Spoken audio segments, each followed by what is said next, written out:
Adversaries battling each other in Syria's civil war seem beyond reconciliation, but that doesn't mean there aren't some breaking ranks. The Syrian army introduced us to 28-year-old Wa'il Fadel Nin and 25-year-old Akram Samer Halabi.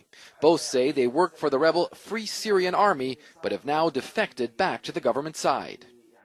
I didn't have much money to get my family food, Akram says, and the FSA promised me that they would give me $400 a month to carry a weapon and help.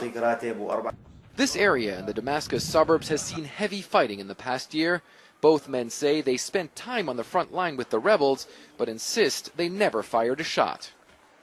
Sometimes I had to dig foxholes and tunnels for them, Wa'il says, and sometimes when they went to fight, they took me with them as a driver. It's impossible to independently verify either of these men's claims. Since the beginning of the uprising against the Assad regime, a lot has been reported about Syrian army officers and high-level politicians defecting to the opposition, but very little is known about those who come back to the government side.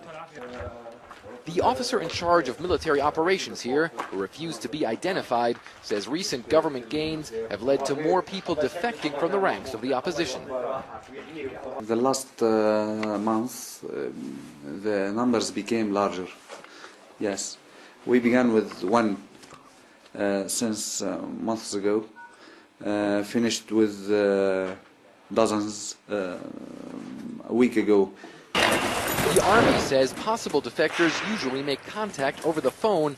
After verifying their identities, the military sometimes helps them escape. At